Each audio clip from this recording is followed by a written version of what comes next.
शिकले दादांकडून ability to learn. त्यांचं qualification I think 7वी pass वगैरे होते ते, पण ते वर्क्स मॅनेजर म्हणून काम केलं. सो इंजिनियर लेवलचं त्यांनी काम केलं. ते स्वतः खूप शिकले गोष्टी. सो ते मला खूप जास्त लक्षात आहे आणि ते मी नेहमी लक्षात ठेवते, डोक्यात ठेवते की काहीही शिकू शकतो आपण. आणि मी फॉलो करायचा प्रयत्न पण करते. आणि दुसरं म्हणजे त्यांनी डेफिनेटली सगळं काम करून कमावलं, पण ॲट द सेम टाईम त्यांनी उपभोग पण घेतला सगळ्या गोष्टींचा. ते मला खूप महत्त्वाचं वाटतं. म्हणजे आंब्याच्या सीझनमध्ये पेट्याच्या पेट्या एक संपली की पुढची, म्हणजे तसा त्यांनी कधीही विचार केला नाही. ॲटलिस्ट खाण्यापिण्याच्या बाबतीत तरी मला असं वाटतं की तुम्ही व्यवस्थित सगळं स्पेंड करून गोष्टी ज्या चांगल्या आहेत त्या खा. माझं दादांबरोबर जास्ती इंटरॅक्शन असं नव्हतं, परंतु जसं सगळ्यांचं म्हणणं आहे की ते खूपच डिसिप्लिन होते, तर लहानपणी असं आठवतं की ते म्हणजे पिक्चर डोळ्यासमोर दिसतं. ते वरच्या माळावरून खाली येत आहेत ब्रेकफास्ट किंवा लंच डिनर करता अगदी वेळेवर. दुसरी गोष्ट म्हणजे एकदम शांत पर्सनॅलिटी, अजिबात काही आवाज नाही, काही नाही. ते मला म्हणजे एक आश्चर्य वाटतं की आफ्टर रिटायरमेंट जे राहायचे ते एकटे वरती म्हणजे त्यावेळेस असं काही मोठं इंटरनेट, टी व्ही असं काही एंटरटेनमेंट सिस्टम नव्हतं, परंतु ते तरी शांत तिथे आपल्या रूममध्ये वरती कसे राहायचे आणि काय करायचे ते मला ॲक्च्युली नेहमी एक प्रश्न पडतो. बाकी ॲज अ म्हणजे जेनेटिक्स जर मी म्हटलं तर म्हणजे दादांचं जे स्वभाव होता, एक स्वीटनेस, काम and sweetness, that came to my father and that also came to me somehow. So that plus discipline, of course, म्हणजे मी every day I tell Sohail ki discipline is life and everybody should have training in an army so that otherwise there is no life very frankly. So which also दादा believe. तर ते एक खूपच मोठी quality आहे त्यांच्यामध्ये. बाकी एक रिस्पॉन्सिबल नेचर की आपण मोठे आहोत आणि आपण फॅमिलीला सांभाळून घ्यायचं, तर ते त्यांनी केलं सगळं, जसं बाबांनी सुद्धा केलं तसंच आय थिंक ते, आणि तीच क्वालिटी कदाचित थोडीफार माझ्यामध्ये आली. So I am grateful to Dada and Baba both for that. आणि हात जोडून त्यांना नमस्कार. थँक्यू. दादांबद्दल खूप लोकांनी बोलून झाले, आम्हाला त्यांचे पॉईंट्स खूप कमी होते बोलायला. इव्हन दो प्रॉमिनंटली ते दादा म्हणल्या डोळ्यासमोर येतं की खूप लहानपणी ॲडव्हर्स कंडिशनमधून एवढे ते वर आले. आणि मी माझ्या मुलांना एक काय सांगते की फॅमिलीतला एक माणूस असा हे पाहिजे की जो सगळ्या स्ट्रगल्सना पार करून त्यांनी अख्खी फॅमिली एका लेवलला वर आणून ठेवली. जर का त्यांनी एवढं स्ट्रगल करून तेवढं त्यांनी यश नसतं मिळवलं, कष्ट नसते केले, तर ऑब्व्हियसली आपली पण सगळ्यांची बॅकग्राऊंड खूप वेगळी असते आणि डेफिनेटली आपण अजून जास्ती सगळं आपल्या सगळ्यांनाच करायला लागला असतं. तो he has set a level for us. हे एक स्टार्टिंग त्यांनी आपला बेसिक जो फॅमिलीला पूर्ण दिला आहे, तो that I admire the most. Secondly की सगळेजण बरोबर असताना, आता आम्ही घरामध्ये आम्ही सगळे असताना प्रत्येकाच्या आवडीनिवडी केल्या, जितकं बारीक लक्ष असायचं किंवा लहान लहान गोष्टी. आता आम्हाला तिघींना सुट्ट्या लागल्या मी महिन्याच्या, की ते मला आवडून सांग की तुम्ही आता AC दुपारी झोपायला यावरती, बिकॉज की आम्ही कम्फर्टेबल असावं. किंवा आम्हाला त्यांनी आईस्क्रीम कबूल केलं असेल तर मला एक सांगतो की अगदी पाऊस धोधो बाहेर पडत होता, इव्हन दो ते शंतनू पिंटे आम्हाला तिघांना रिक्षेत करून पावसात घेऊन गेले, आईस्क्रीम पावसात खाऊ घातलं, only because he has promised us.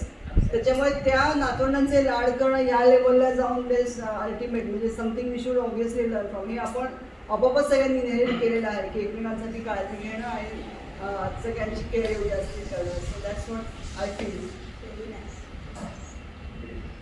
Actually आता खूप सारे झालेत त्यांचे ट्रेड्स सांगून, पण I would just add a couple of things. एक म्हणजे what I want to do like he has done in his life is work till last breath. कारण मला माहिती आहे की शेवटच्या क्षणापर्यंत he was working as a advisor to Walchandnagar industries आणि he was paid for that till his last movement. So त्यांनी ते म्हणजे रिटायर झाल्यानंतर सोडलं नाही त्यांचं जे प्रोफेशन होतं, because that was his passion. So somewhere I feel I should also be able to do that was one की मला ते अगदी लक्षात राहिलं आहे दादांचं. आणि अनदर थिंग इज जसं सगळे म्हटले तसं की he was a family man. So जरी म्हणजे इट वॉज बोथ वेज. त्यांनी वरती राहून त्यांची सेपरेट रूम ठेवून त्यांचं स्वतःचं असं ठेवलं पण होतं वेगळं, plus he was always with us for anything. म्हणजे ते खूप त्यांच्या डोळ्यामध्ये म्हणजे मी ऐकलं होतं लहानपणी की हे असं खूप रागवायचे, लोकांना खूप दरारा होता, पण मी जे बघितले दादा, ही वॉज व्हेरी काइंड, आणि त्यांच्या डोळ्यात जे प्रेम असायचं चेहऱ्यावर आमच्यासाठी, ते मी नाही विसरू शकत. म्हणजे I have always seen him as a very loving grandfather. So ते एक आहे. आणि जरी ते एवढं चांगलं त्यांचं प्रोफेशन होतं तरी ते रोज ज्ञानेश्वरी वाचायचे, म्हणजे he was also spiritual. So ते पण मला असं वाटतं की त्यांनी ती चांगलं सांगड घातली होती. म्हणजे he was a great combination की एवढं प्रोफेशनली चांगलं करिअर त्यांनी केलं. उल्का म्हटली तसं he put the whole family to another level. At the same time he was very spiritual. म्हणजे ते वारकरी वगैरे घरी बोलवणं and all that stuff. So त्यांनी दोन्हीचा चांगला बॅलन्स केला असं वाटतं मला.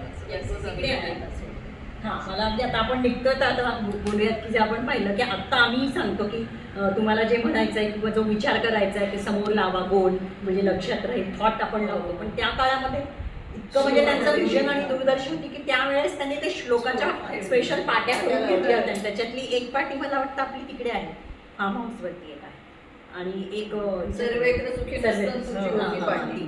सर्वेत्र. म्हणजे त्यावेळेस ते विचार आपल्यामध्ये गेले पाहिजे म्हणून किंवा ते- गायत्री मंत्र पण होता तो. ती पाटी मला वाटतं फार्म हाऊसमध्ये आहे.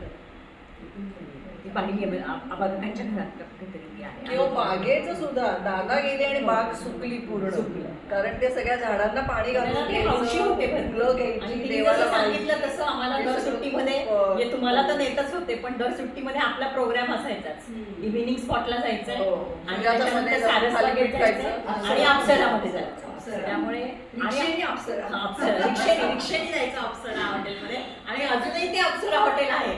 फक्त आता तो आपला इव्हिनिंग स्पॉट गेलेला आहे तिथलं आणि दुसरं काहीतरी झालेलं आहे.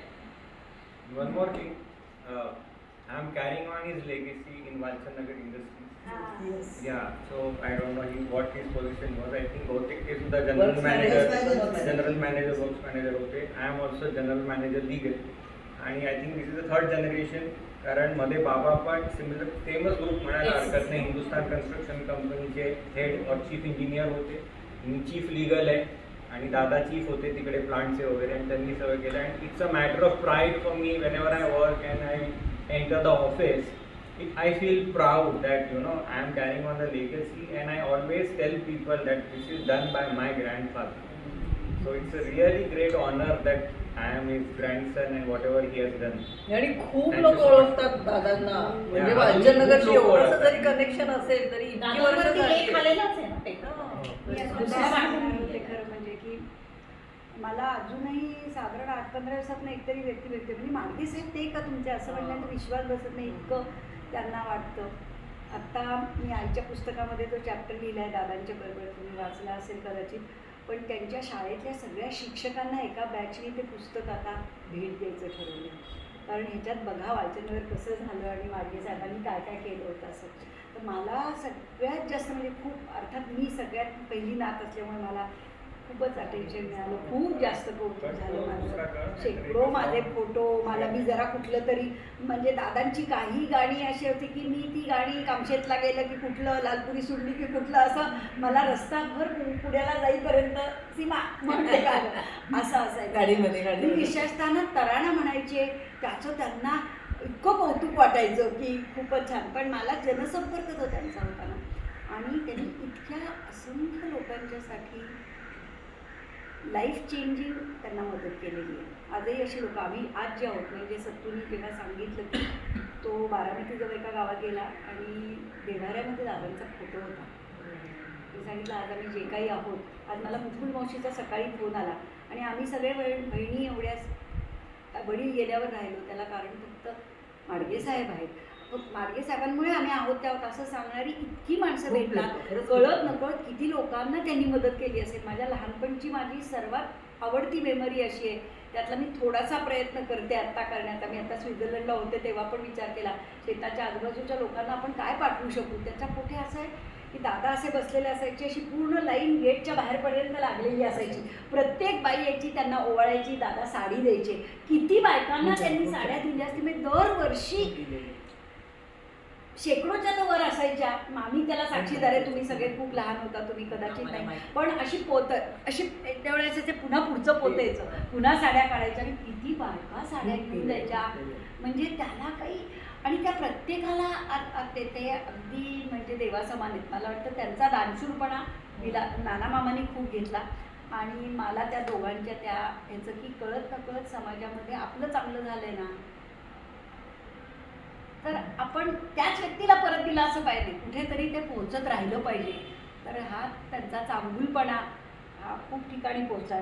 माझ्या आईला तर खूप वाटायचं, तर मलाही वाटतं की त्यांनी जे आशीर्वाद सगळीकडे आहेत, त्याचा आपल्या सगळ्यांना डेफिनेटली किंवा आपल्या वारीला लोक जायचे ना पंढरपूरची वारीला, त्या सगळ्या वारकऱ्यांना त्यांनी जेवण करून असं घेऊन ठेवलं आणि प्रत्येक वारकऱ्याला जेवण द्यायचं. असं अनेक वर्ष त्यांचं चालतं, अनेक वर्ष. पण आज म्हणजे दादांना जाऊनच 40-38 वर्ष झाली आणि त्यांच्या कार्यकालाला आज कमीत कमी 72 साली ते रिटायर झाले असं जर धरलं तर आज 53-54 वर्ष झाली.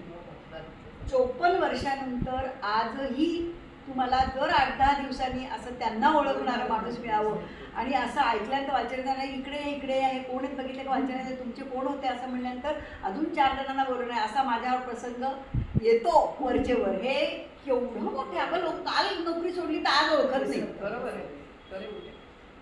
कमालच आहे, प्रश्नच नाही.